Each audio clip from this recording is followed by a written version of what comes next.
I don't know the exact moment darkness began to invade my life. Maybe it was a winter afternoon when the sky was gray and the wind whistled coldly through the window pane. Or maybe it started many years ago when the small wounds in my heart went unnoticed, accumulating until they formed a deep, hollow void. In those days, I would wake up without a reason to get out of bed. Everything around me felt meaningless. Work was just a series of repetitive tasks that sparked no interest. Friends slowly drifted away because I no longer wanted to see anyone. Family, I was still there physically, but my soul felt like it had departed long ago. Night was the greatest enemy. When the room went dark, the silence swallowed me whole, leaving only the echoes of painful memories. I would lie there, staring at the ceiling, feeling each heartbeat grow heavy and slow. Sometimes, I wished it would stop altogether. The thought of death was fleeting at first, like a stranger passing through my mind. But day by day, that stranger became a constant companion. I started to imagine what life would be like if I disappeared. Would things be easier for everyone? I would stop struggling every morning to find the motivation to exist. No one noticed I was sinking. I still smiled when I needed to, still said I'm fine when someone asked. But inside, I felt like a decaying house, just waiting for a gentle breeze to collapse. One night, I sat by the window, looking down at the empty street. In my head, images and scenarios of death swirled. They no longer scared me. On the contrary, I found them comforting, like an escape from the suffocating room of my life. And yet, in the deepest corner of my heart, there was a vague fear. Not a fear of death, but a fear of leaving without anyone knowing why.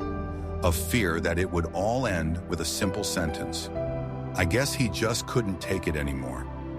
I told myself, just one more bad day, and I'll do it. And I believed that bad day would come very soon. That day it wasn't raining, nor were there any warning signs. But inside me, the storm had been raging since early morning. It all started with a work call where I was bluntly criticized for a small mistake. Normally, I could have brushed it off, but that day their words felt like a knife plunging deep into my heart. It didn't just remind me of the current error, but dragged along a flood of past failures, all rushing back at once. Then came a text from a friend, canceling plans I had been looking forward to all week. A flimsy excuse, but it was enough to convince me that I wasn't a priority to anyone. All day it felt like the world was whispering the same sentence to me. You don't matter. That afternoon, I sat quietly in the corner of my room, my head in my knees. There were no more tears, just a chilling emptiness. I began to plan meticulously, as if preparing for a long journey. I thought about the place, the time, the method, and even the final words to leave behind. Strangely, as I made that plan, I felt peaceful, like finding a way out after being stuck in a maze for hours. I was no longer worried about tomorrow, about unpaid bills, about judgmental eyes. All that remained was the thought, it's almost over. I turned off my phone, allowing no interruptions. Sitting in the silent room, I looked around. Everything familiar suddenly felt alien. The wooden desk, the pile of old books, the worn-out curtains. I wondered, would anyone remember me when they were still here? But I was gone. As the afternoon light touched the window frame, I knew the moment I had chosen was near. I no longer hoped for a miracle. In truth, I had stopped believing in them a long time ago. In my mind, there was only one clear thought. No one cares. And this would be the last time I had to feel that. I sat there, everything ready. The room was so silent I could hear my own heartbeat, slow and heavy. My hands trembled, not from fear, but because my body had grown accustomed to the stress that had been building for months. Then suddenly tears fell. Not slow, single drops, but a sudden torrent, as if a dam had broken. I thought I had run out of tears long ago, that there was nothing left to cry about. But at that moment, they poured out as if to wash away all the pain and anger I had held for so long. The feeling of emptiness was still there, but mixed within it was something indescribable, as if I were waiting for a call, a sign, a hand reaching out. Even though my rational mind told me no one would appear, I covered my face with my hands, curling up like a child lost in a crowded market. Each sob escaped me, not loud, but so deep it made my chest ache. In those tears, I saw broken images, my childhood, my family, the days I used to laugh freely, and all the times I thought I had been abandoned. I didn't understand why I was crying. Was it because, deep down, I still hoped someone would pull me back? Was it because a part of me didn't want to let go yet? The feeling was so strange, as if I were standing between two shores. On one side, a bottomless abyss. On the other, a dark road that I could still walk on. And in that silent space, my heart beat stronger, as if signaling that something was about to happen.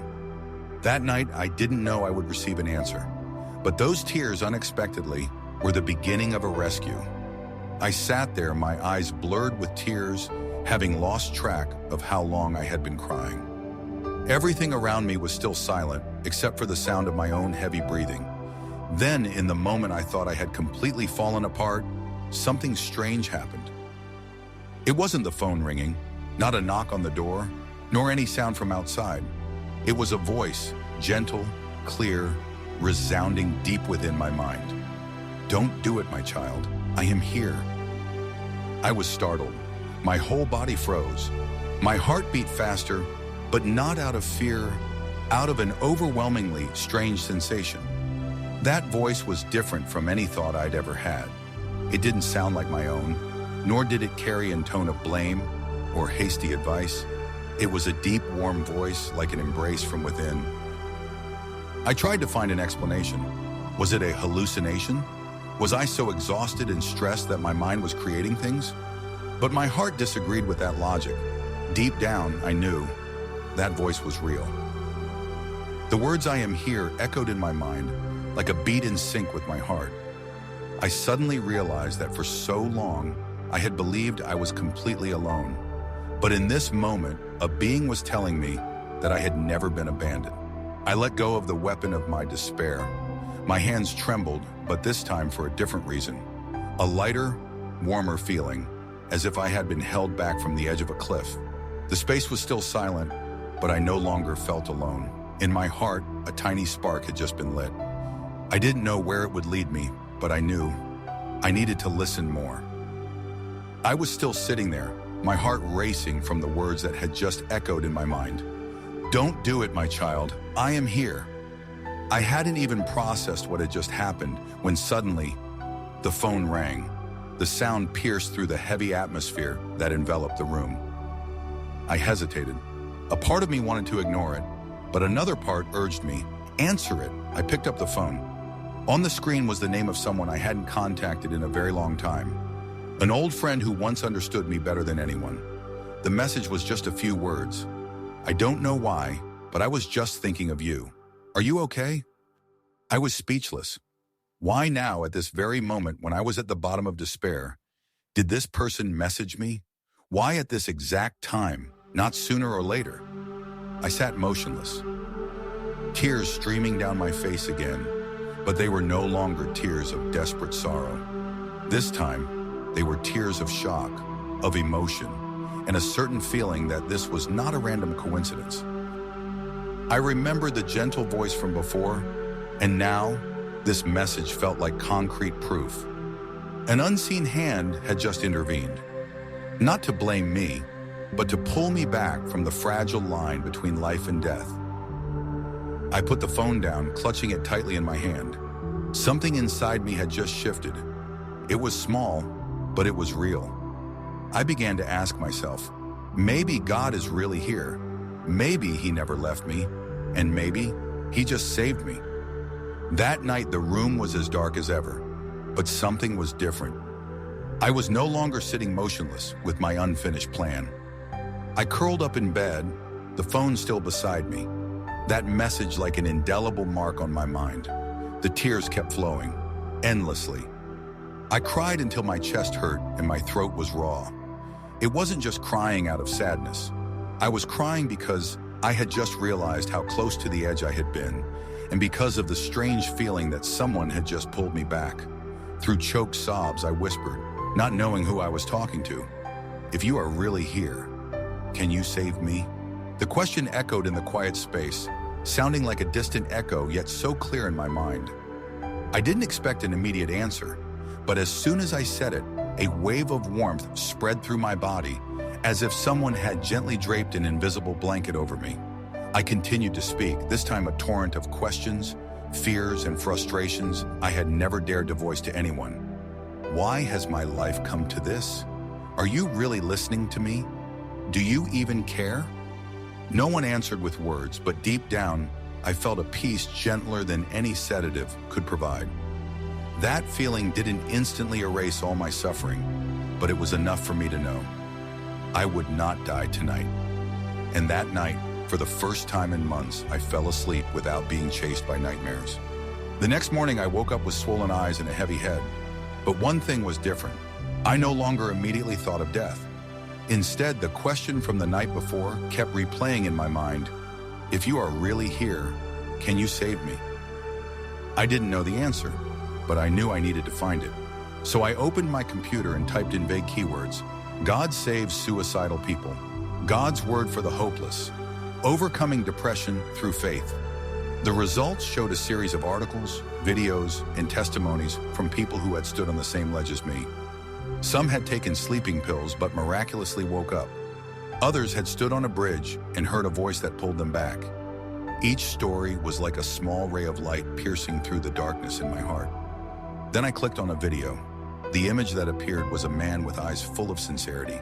He said, "If you are thinking about ending your life, know that God sees you, loves you, and He still has a plan for your life."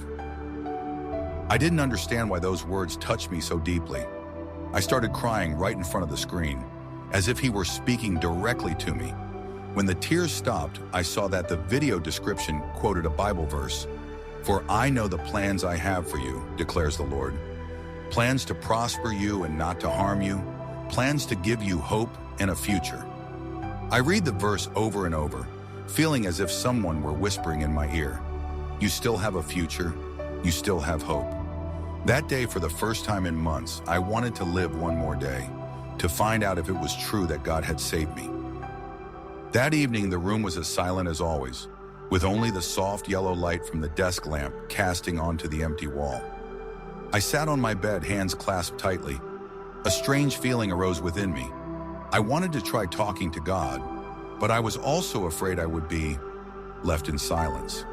I had never really prayed before, except for a few memorized lines as a child when I went to church with my family at Christmas. But this was different. There was no choir music, no pastor, no one standing beside me to guide me. Just me, and a vague longing that if God was real, He would hear. I took a deep breath, my heart pounding. Not knowing where to begin, I just bowed my head and whispered, "Please save me." 3 short words, but they felt like they took all the remaining strength in my soul. I wasn't asking for a grand miracle, nor was I presenting a list of desires. I just needed to keep living and to find a reason to live. Silence. But strangely, I didn't feel the usual emptiness. For a few seconds, something gentle enveloped me, as if an invisible hand was placed on my shoulder. I didn't hear a clear voice, but deep in my heart, a sentence resounded. "I am here." I burst into tears. This time it wasn't the cry of despair, but the cry of a child who had found a safe embrace after being lost for too long. I just sat there, letting the tears fall naturally, without suppression, without shame. After that, I began to say more. Still clumsy sentences, sometimes just sighs interspersed with fragmented words. "I'm scared. I'm tired. I don't know how to live." But I felt like I was being heard, and strangely, I also began to want to listen back. That night, I didn't look for immediate answers. But when I lay down to sleep for the first time in weeks, I wasn't afraid of the morning to come. I knew I had just opened a new door, a door leading to something or someone greater than my despair, and I wanted to try taking the next step. In the days following that first prayer, my life didn't undergo any major changes. Work was still piled high with pressure, broken relationships hadn't been mended, and painful memories still rushed back when night fell. But amidst all of that, something new had appeared, a faint but distinct feeling that I was no longer completely alone. Every morning when I woke up, instead of immediately falling into a spiral of anxiety, I tried to spend a few minutes whispering to God. Not complete prayers, but just a few sentences like, "Lord, please walk with me today," or "Please help me get through this day." I wasn't sure what power these words held, but I realized I no longer felt as empty as before. It was as if someone had lit a small candle in my heart, faint, but its light was enough to push back some of the darkness. There were times I fell back into negative thought patterns, wondering if God was really listening. But even in those moments of weakness, the memory of that "I am here" moment would return, like an invisible string pulling me back. I realized that hope isn't always loud or brilliant. Sometimes it's just a deep breath, a moment of peace in a long, tiring day. One evening, walking home from work, I looked up and saw a sky full of stars. Normally, I would have just kept my head down and walked quickly. But that day I stopped. Amidst the noisy city, there was an unusually tranquil patch of sky. In that moment, I felt something. No matter how vast this world is and how small I am still seen, still known, and still loved. I started to write down every little thing that made me feel grateful. A check-in text from an old friend, a hot cup of coffee on a rainy morning, or simply the fact that I was alive for one more day. And surprisingly, the more I wrote, the more I realized that the light wasn't just coming from one moment, but was seeping into every corner of my life. The darkness was still there, but it no longer swallowed me whole as it once did. Between the cracks of my pain, light began to shine through, small, persistent, and seemingly never-ending. I used to think the best way to move on was to forget everything. Forget the hurts, forget the failures, forget the times I hurt others. But the more I tried to bury them, the more they festered, like an untreated wound covered by a temporary bandage. And one day, it would ache again. On quiet nights, memories still surfaced. Every harsh word, every disappointed look, every time I fell and told myself I was useless. They were like an old film reel, playing over and over in my mind, suffocating me. For years, I had tried to run, burying myself in work, in fleeting pleasures, or simply sleeping as much as possible to avoid thinking. But I was never truly free. One morning while praying, I suddenly blurted out a sentence that surprised even me. "Lord, I'm so tired. I can't carry this anymore." I sat in silence. In that silence, I felt a gentle prompting. "Give it to me." I hesitated. A part of me didn't want to remember it all, but this time I knew I needed to do something different. No more running, but stepping straight into the darkest room of my heart, but not alone. I began to tell him about every wound. The pain when the person I trusted most turned their back on me. The shame of failing in front of everyone. The regret for the times I had hurt others. Some memories made me cry, things I had never dared to tell anyone. But each word spoken was like removing a stone from the invisible backpack I had been carrying for so long. I remembered a Bible verse I had read. "Come to me, all you who are weary and burdened, and I will give you rest." At that moment, the verse was no longer a distant phrase, but a real invitation. After that prayer, I can't say all the pain disappeared. The past was still the past, but it was no longer a prison holding me captive. I realized I could look back without being consumed by it. It was like standing on the other side of the shore, looking back at the fierce river I had crossed. I could still see the waves, but I was no longer being swept away. Facing my past didn't make me weaker. On the contrary, it made me realize that God had been there, even in the darkest moments, silently preserving me until this day. And perhaps stepping out of the darkness isn't just about finding the light, but also daring to look back and see how you were rescued. Forgiveness, just one word, but for years it was something I thought I could never do. I still vividly remembered the faces and voices of those who had hurt me, the stories that made my heart clench just by recalling them. For me, that wound was both a source of pain and something I used to remind myself to be cautious, to be tougher. I used to believe that forgiving meant accepting that what others did was right, or letting go of all consequences. But then, through many prayers, I realized forgiveness is not denying the truth, but releasing the right to revenge, the right to hold on to resentment in my heart. One morning while praying, I felt a prompting. Forgive them as I have forgiven you. At first, my reaction was almost immediate. But Lord, I can't forget. And the gentle reply came into my heart. Forgiveness doesn't mean forgetting. Forgiveness means not letting the wound continue to control you. I started naming each person in my mind, even those I didn't want to think about. I told God I choose to forgive them, not because they deserve it, but because I want to be free. Each time I said it, it felt like loosening a knot tied around my heart. Then came the harder step, forgiving myself. This was the most solid wall. I remembered my mistakes, the times I hurt others, the opportunities I missed. For years, I had locked myself in a cycle of regret. It took me many days of prayer to be able to honestly say, Lord, I know you have forgiven me. Please help me to forgive myself. At that moment, I pictured myself laying my burdens down before the cross. And strangely, instead of feeling empty, I felt light, as if a void was being filled with warm peace. I realized that forgiveness is not a one-time event, but a journey. Every day I have to choose to let go a little, to trust God a little. But the further I walk, the freer I feel, and the more capable of love I become. Before, I thought holding on to resentment would protect me. Now I understand it was the very thing that shackled me. When I forgave, I not only released others from the sentence in my heart, but I also unlocked the door to the prison I had built for myself. And when I learned this, true peace finally began to fill my soul. Perhaps the most miraculous change didn't come from grand events, but from the small things in everyday life. After learning to forgive others and myself, I began to notice a strange peace seeping into my life. The long, sleepless nights gradually became rare. Before, whenever I laid my head on the pillow, my mind was a storm, swirling with questions and painful memories. Now instead, I whisper a simple prayer. Thank you for today. Please let me sleep peacefully in your arms. And surprisingly, I fall asleep easier and deeper. In the morning, I no longer wake up with a heavy feeling in my chest. My mind feels lighter, as if someone has removed the heavy stones that filled it.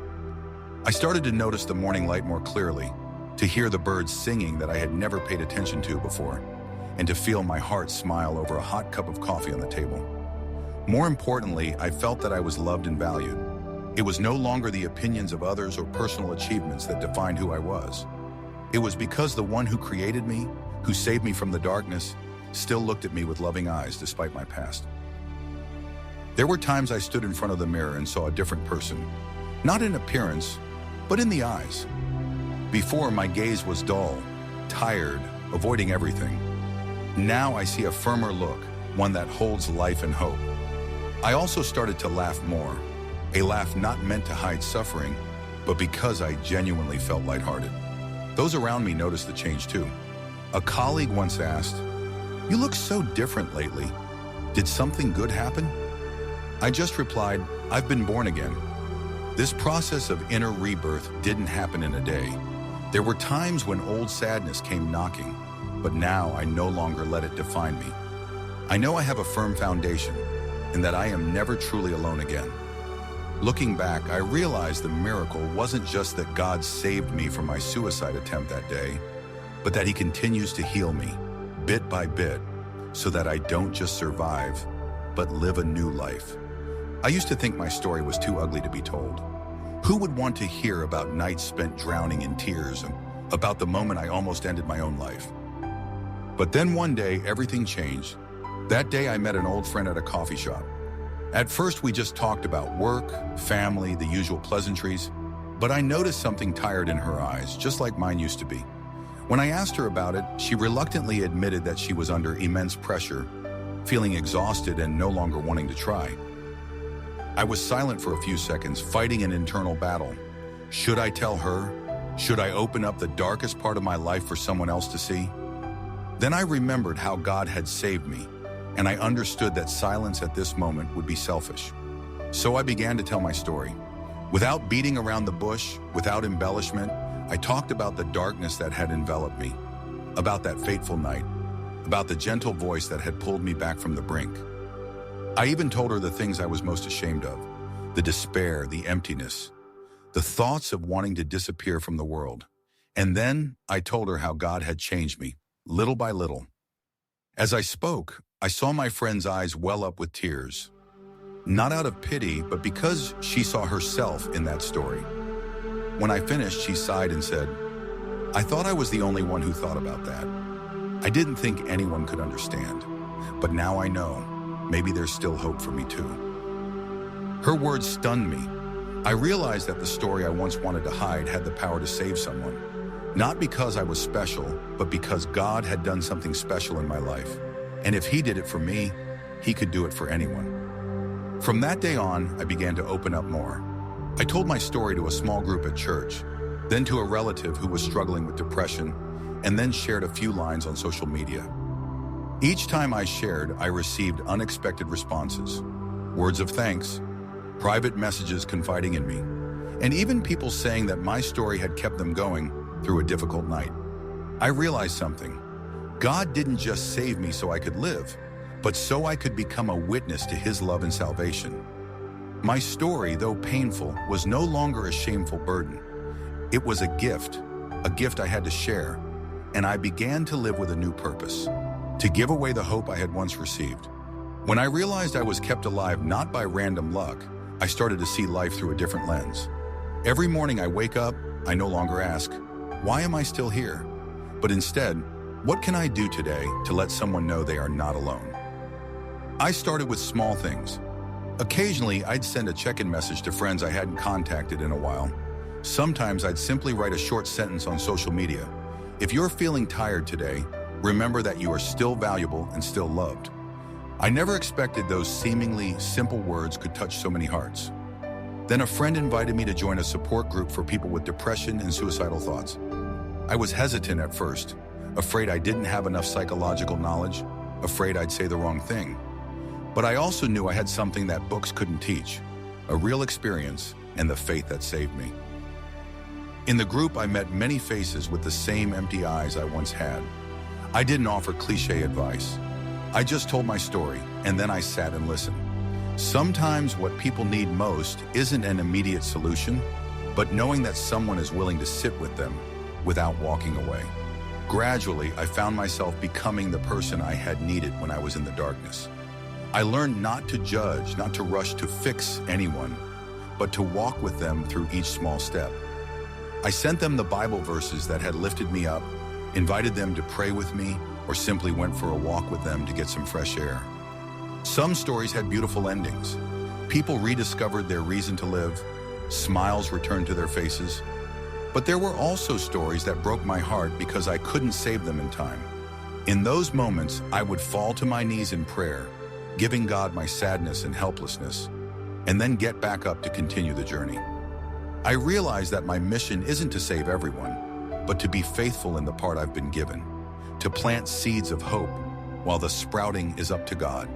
Every time I tell my story, I no longer tremble like before. My voice is steadier, my eyes brighter. I know that I am living for a reason, and that the scars in my soul are no longer signs of weakness, but proof of the strength of the one who saved me. This new mission is not easy, but it makes every one of my days worthwhile. I have stepped out of the darkness, and now I want to be a guiding light for those who are lost. Looking back on the journey, I still find it hard to believe that I'm sitting here, writing these words. Just a short time ago, I was standing on the edge, believing there was nothing left to continue for. Yet now my heart beats with excitement. My eyes shine when I think about tomorrow. I have gone from the thick darkness of despair to the brilliant light of hope, and I know there is only one explanation. God saved me. He didn't just pull me back from my suicidal intent in a life or death moment. He gave me a completely new life. I used to think that living was just existing, breathing, eating, sleeping, and repeating. But since I met Him, I've understood what it means to truly live. To live with meaning, with purpose, and in a love that never fades. I realize that what the world takes away, God can restore many times over. Not in a material way, but in the soul. He filled the void I once tried to patch up with wrong relationships, the approval of others, or even the pain of self-harm. Now every morning I wake up, I open my eyes and say, "Thank you, Lord, for a new day. Please use me for your will." And strangely, every day becomes an exciting journey, Though there are challenges, I am no longer afraid. I know I don't have to walk alone. I understand that not everyone experiences a moment of hearing God's voice as I did, but I believe He is knocking on every heart, just waiting for you to open it. Maybe you are in the deepest, darkest night, thinking there is no way out. But I am here to tell you, there is still hope. And that hope has a name, Jesus. He turned my tears into laughter, transformed my despair into hope, and turned a heart that wanted to stop beating into a heart that longs to love and be loved. If He did that for me, He can do it for you. So, if you are weary, try one simple thing.